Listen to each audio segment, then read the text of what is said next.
Okay, so we've defined fade in, but how do we do the fade out? Well, again, pretty simple. The reverse of what we've already done, actually, to be fairly honest. We start off with the keyframes. So let me just copy these three here, because basically it's exactly the reverse. So this time, just change the fade in to be fade out. Let's change it in all the places. And all we're going to do, we start at an opacity of 1, and we're going to go to an opacity of 0. As I said, the complete reverse of the fade in.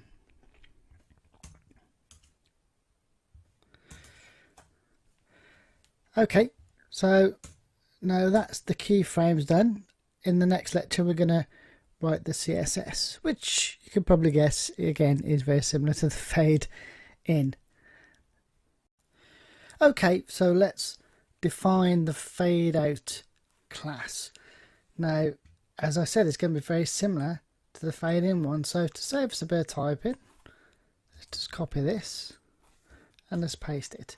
At the end of the day, when we have repetitive code, it's very easy just to copy and paste and just change what we need to. It saves you spending a bit more time doing the typing than you need to. So with a fade out, obviously we're going to start with an opacity of 1 because it's visible, unlike the fade in where it starts invisible.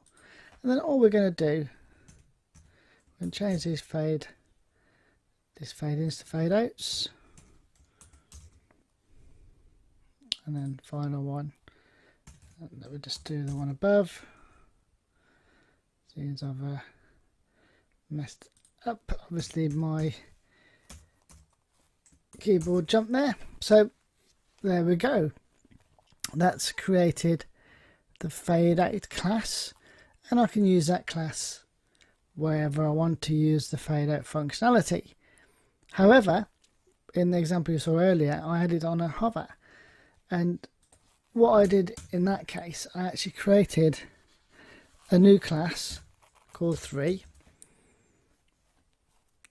I could call it 2, I could call it 1. It was 3 in that case. In this case, let's call it something different. Let's call it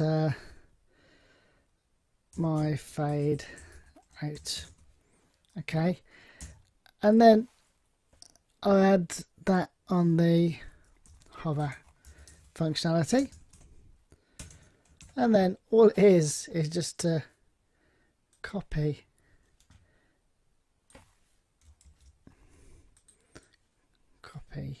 this and paste it in here.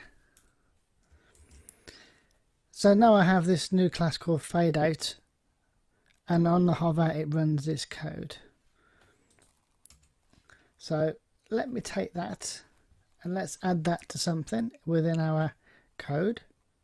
So let's go to my index page and let's add it to here.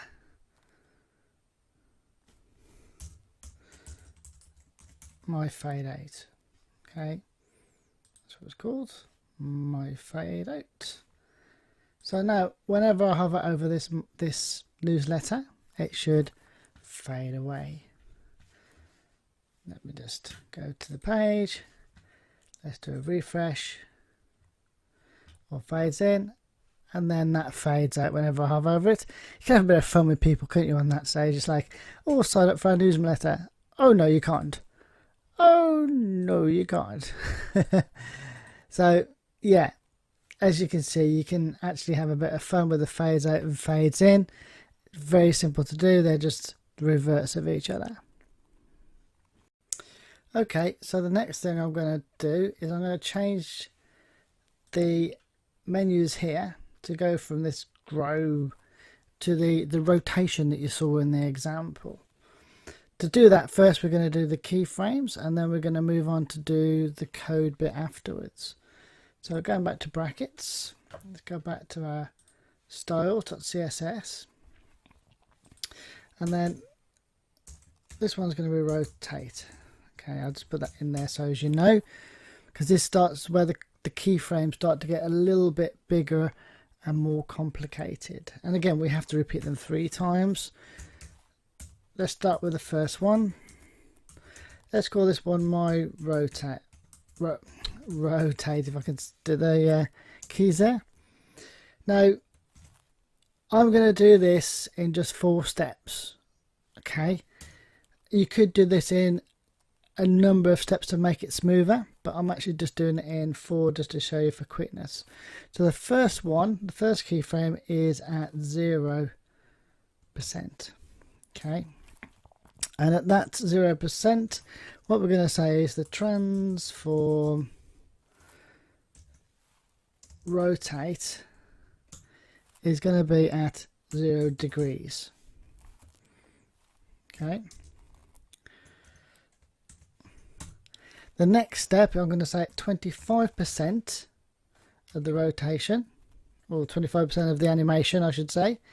The transform rotate is now going to be at 90 degrees.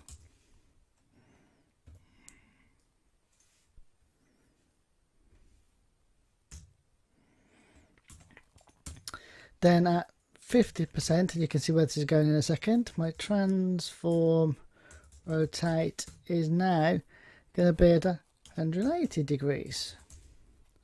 It's kind of gone all the way sort of round, and it's now upside down. Then at 75%,